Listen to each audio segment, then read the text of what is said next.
ಮರೆಯದೆ subscribe, like, share and comment ಮಾಡಿ. Bell button press ಮಾಡಿ.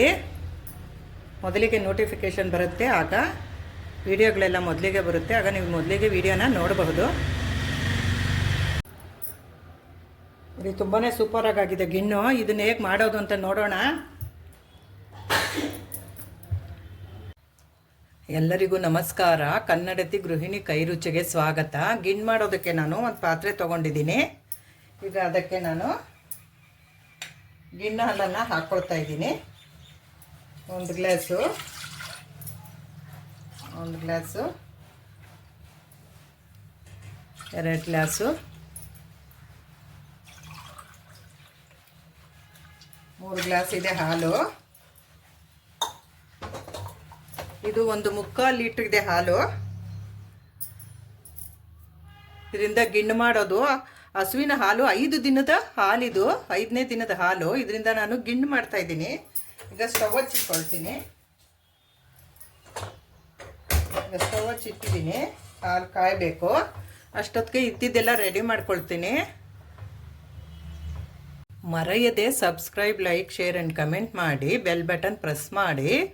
ಆಗ ಮೊದಲಿಗೆ ವಿಡಿಯೋ ಬರುತ್ತೆ, ಆಗ ಮೊದಲಿಗೆ ನೋಟಿಫಿಕೇಷನ್ ಬರುತ್ತೆ. ನೀವು ಮೊದಲಿಗೆ ವಿಡಿಯೋಗಳನ್ನೆಲ್ಲ ನೋಡಬಹುದು. ನೋಡಿ, ಕಡಲೆ ಬೀಜ ತೊಗೊಂಡಿದ್ದೀನಿ. ಹುರಿದು ಸಿಪ್ಪೆ ತೆಗೆದಿರೋ ಅಂತಹ ಕಡಲೆ ಬೀಜ ಇದು. ಇದಕ್ಕೆ 1-2 ಸ್ಪೂನು ಹುರ್ಗಡ್ಲೆ ಹಾಕ್ಕೊಳ್ತೀನಿ. ಇದನ್ನ ಮಿಕ್ಸಿ ಮಾಡ್ಕೊಳ್ಳೋದಕ್ಕೆ 1-2 ಸ್ಪೂನ್ ಆದರೆ ಸಾಕು. ಹುರ್ಗಡ್ಲೆ 1-2 ಸ್ಪೂನ್ ಹಾಕ್ಕೊಂಡಿದ್ದೀನಿ. ಈಗ ಇದನ್ನ ನಾನು ಮಿಕ್ಸಿ ಜಾರಲ್ಲಿ ಹಾಕ್ಕೊಂಡು ಮಿಕ್ಸಿ ಮಾಡ್ಕೊಳ್ತೀನಿ ಗಿಣ್ಣಿಗೆ ಹಾಕೋದಕ್ಕೆ. ಈಗ ಇದು ರೆಡಿಯಾಗಿದೆ. ಕಡಲೆ ಬೀಜದ ಪೌಡರು ಮತ್ತು ಹುರ್ಗಡ್ಲೆ ಎರಡು ಹಾಕಿದ್ನಲ್ಲ, ಅದು ಈ ಥರ ತರ್ತರಿಯಾಗಿ ಮಾಡ್ಕೋಬೇಕು. ಇದು ಬಾಯಿಗೆ ಸಿಗ್ತಾ ಇದ್ದರೆ ನಮಗೆ ಗಿಣ್ಣು ತಿನ್ನೋವಾಗ ತುಂಬಾ ಚೆನ್ನಾಗಿ ಅನಿಸುತ್ತೆ. ಅದರಿಂದ ಇಲ್ಲ ನಮ್ಗೆ ಬೇಡ ಅಂದ್ರೂ ನಾವು ಇದನ್ನು ನೈಸಾಗಿ ಪೌಡರ್ ಮಾಡ್ಕೊಳ್ಬೋದು. ನಾನಿಲ್ಲಿ ತರ್ತರಿಯಾಗಿ ಪೌಡರ್ ಮಾಡ್ಕೊಂಡಿದ್ದೀನಿ. ತೆಂಗಿನಕಾಯಿ ಪೀಸ್ ತೊಗೊಂಡಿದ್ದೀನಿ, ಹಸಿ ತೆಂಗಿನಕಾಯಿ ಪೀಸು. ಈಗ ಇದನ್ನ ನಾನು ಮಿಕ್ಸಿ ಜಾರಲ್ಲಿ ಹಾಕ್ಕೊಂಡು ಒಂದು ಸಣ್ಣ ಜಾರಲ್ಲಿ ಇದನ್ನು ತರ್ತರಿಯಾಗಿ ಪೌಡರ್ ಮಾಡ್ಕೊಳ್ತೀನಿ. ಈಗ ಗಿಣ್ಣು ಹಾಲು ಇಟ್ಟಿದ್ನಲ್ಲ ಒಲೆ ಮೇಲೆ, ನೋಡಿ ಕಾಯ್ತಾ ಬಂದಿದೆ.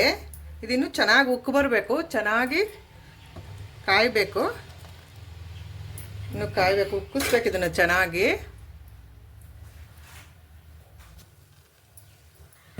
ನೋಡಿ ಈ ಥರ ಉಕ್ಕು ಬರ್ತಾ ಇದೆ. ಒಂದು 5-6 ಸರ್ತಿ ಈ ಥರ ಅದು ಚೆನ್ನಾಗಿ ಮರಳಬೇಕು. ಚೆನ್ನಾಗಿ ಮರಳಿಸ್ಬೇಕು. ಹಾಲು ಚೆನ್ನಾಗಿ ಕಾಯಿಸ್ಬೇಕು. ಈ ಥರ ಮರಳಬೇಕದು. ಇನ್ನೊಂದು 3-4 ಸತಿ ಕುದಿ ಬರಬೇಕು.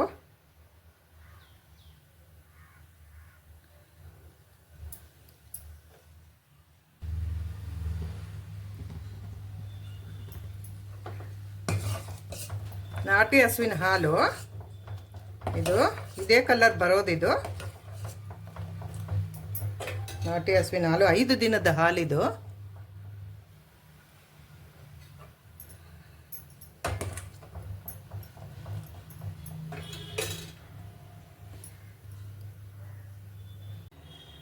ಈಗ ಇದಕ್ಕೆ ನಾನು ಬೆಲ್ಲ ಹಾಕ್ಕೊಳ್ತಾ ಇದ್ದೀನಿ. ಒಂದು ಮೆಜರ್ಮೆಂಟ್ ಕಪ್ಪಲ್ಲಿ 1 ಕಪ್ಪು ಬೆಲ್ಲ. ಚೆನ್ನಾಗಿದೆ ಬೆಲ್ಲ, ಹಾಗಾಗಿ ನಾನೇನು ಇದನ್ನು ಸೋಸೋದು ಅಗತ್ಯ ಇಲ್ಲ. ಹಾಕ್ಕೊಂಡಿದ್ದೀನಿ. ಈಗ ಇದು ಕರಗಬೇಕು ಬೆಲ್ಲ ಕರಗಿದ್ಮೇಲೆ ಅವಲಕ್ಕಿ ಹಾಕ್ಕೊಳ್ತೀನಿ. ನಾನು ಅವಲಕ್ಕಿಯಿಂದ ಮಾಡ್ತಾಯಿದ್ದೀನಿ. ಒಬ್ಬೊಬ್ಬರು ಒಂದೊಂದು ಥರ ಮಾಡ್ಕೊಳ್ತಾರೆ. ನಾನಿಲ್ಲಿ ಅವಲಕ್ಕಿಯಿಂದ ಮಾಡ್ತಾಯಿದ್ದೀನಿ. ನಾವು ಯಾವಾಗಲೂ ಇದೇ ಥರ ಮಾಡೋದು. ಬೆಲ್ಲ ಕರಗಬೇಕು ಒಂದು 2 ನಿಮಿಷ. ಈಗ ಬೆಲ್ಲ ಕರಗಿದೆ. ಇದು ಬೆಲ್ಲ ಕರಗಿದೆ. ಈಗ ನಾನು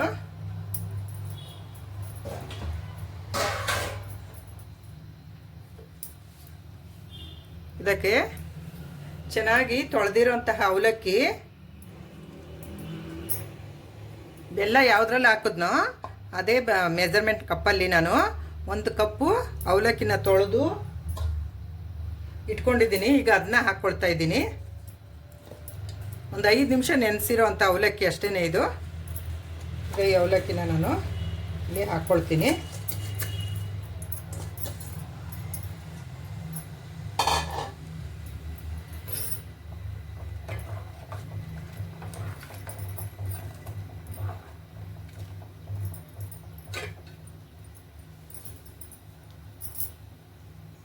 ಇದು ಒಂದೆರಡು ನಿಮಿಷ ಬೇಯಬೇಕು.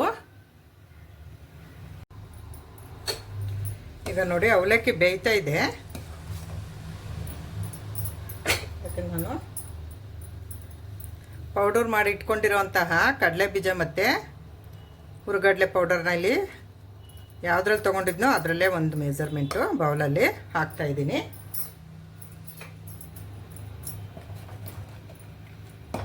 ಇದು ಹಾಕೋದ್ರಿಂದ ತುಂಬಾ ಟೇಸ್ಟು ಚೆನ್ನಾಗಿರುತ್ತೆ ಅಂತ.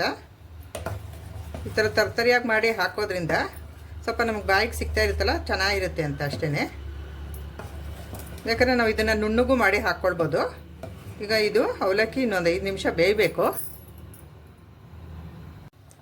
ಈಗ ಇದಕ್ಕೆ ನಾನು ಒಂದು 2 ಸ್ಪೂನು ರವೆ ಹಾಕ್ಕೊಳ್ತಾ ಇದ್ದೀನಿ. ಹುರಿದಿರೋ ಅಂತಹ ಬಾಂಬೆ ರವೆ, ಇದು ಮೀಡಿಯಮ್ ರವೆ. ಒಂದು 2 ಸ್ಪೂನ್ ಆದರೆ ಸಾಕು. ಟೇಸ್ಟ್ ಚೆನ್ನಾಗಿರುತ್ತೆ ರವೆ ಹಾಕೋದ್ರಿಂದ ಅವಲಕ್ಕಿ ಜೊತೆ, ಹಾಗಾಗಿ ಹಾಕ್ತಾ ಇದ್ದೀನಿ. ಇನ್ನೊಂದು 2 ನಿಮಿಷ ಆಗುತ್ತೆ ಇದು. ಇದಕ್ಕೆ ನಾನು ಯಾವುದೇ ತುಪ್ಪ, ಎಣ್ಣೆ, ದ್ರಾಕ್ಷಿ ಗೋಡಂಬಿ ಏನೂ ಹಾಕ್ತಾ ಇಲ್ಲ. ಇದೇನೇ ತುಂಬಾ ಟೇಸ್ಟಿಯಾಗಿರುತ್ತೆ ಗಿಣ್ಣು ಹಾಲು. ಅದರಿಂದ ನಾನು ತುಪ್ಪ ಏನು ಉಪಯೋಗಿಸ್ತಾ ಇಲ್ಲ ಇಲ್ಲಿ, ಎಣ್ಣೆ, ತುಪ್ಪ, ಡ್ರೈ ಫ್ರೂಟ್ಸ್ ಏನು ಉಪಯೋಗಿಸ್ತಾ ಇಲ್ಲ ಇಲ್ಲಿ.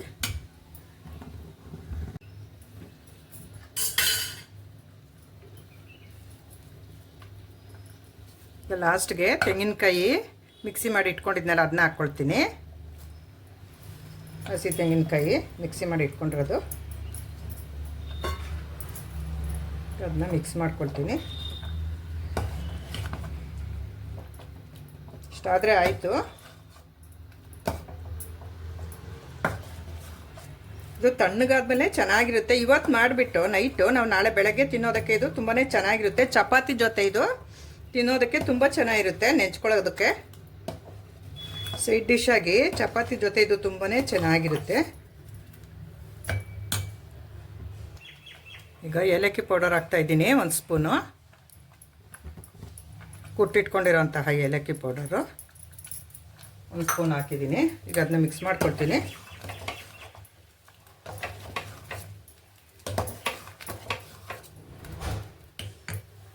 ಈಗ ಇದಾಯಿತು, ಇಷ್ಟು ಬೆಂದರೆ ಆಯಿತು. ಒಂದು ಅರ್ಧ ಗಂಟೆ ಇದನ್ನ ಬಿಟ್ಟು ನಾವು ಸರ್ವ್ ಮಾಡ್ಬೋದು. ಕಾಲು ಗಂಟೆ ಅರ್ಧ ಗಂಟೆ ಬಿಟ್ಕೊಂಡಿದ್ದನ್ನ ನಾವು ಸರ್ವ್ ಮಾಡ್ಕೊಳ್ಬೋದು. ಈಗ ಸ್ಟವ್ ಆಫ್ ಮಾಡ್ಕೊಳ್ತೀನಿ. ಅದ್ರ ಮೇಲೆ ಒಂದು ಪ್ಲೇಟ್ ಇಟ್ಬಿಡ್ತೀನಿ. ಈಗ ನೋಡಿ ಗಿಣ್ಣು ರೆಡಿಯಾಗಿದೆ. ಸೂಪರಾಗಿದೆ ಗಿಣ್ಣು. ನಾನು ಸುಮ್ಮನೆ ದ್ರಾಕ್ಷಿ ಗೋಡಂಬಿನ ಸುಮ್ಮನೆ ನೋಡೋದಕ್ಕೆ ಚೆನ್ನಾಗಿ ಕಾಣಲಿ ಅಂತ ಅಲಂಕಾರಕ್ಕೋಸ್ಕರ ಇಟ್ಟಿದ್ದೀನಿ ಅಷ್ಟೇ.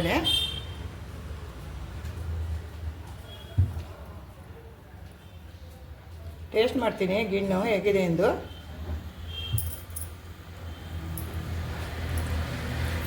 ತುಂಬಾ ಸೂಪರಾಗಿದೆ ಗಿಣ್ಣು. ನೀವು ಮಾಡಿ ಹೇಗಿದೆ ಎಂದು ಕಮೆಂಟ್ ಮಾಡಿ ತಿಳಿಸಿ. ಮರೆಯದೆ ಸಬ್ಸ್ಕ್ರೈಬ್ ಮಾಡ್ಕೊಳ್ಳಿ, ಲೈಕ್ ಮಾಡಿ, ಶೇರ್ ಮಾಡಿ, ಕಮೆಂಟ್ ಮಾಡಿ, ಬೆಲ್ ಬಟನ್ ಪ್ರೆಸ್ ಮಾಡಿ. ಗಿಣ್ಣನ್ನು 2-3 ದಿವಸ ಇಟ್ಕೊಂಡು ತಿನ್ನಬಹುದು. ಚೆನ್ನಾಗಿರುತ್ತೆ ಇದು.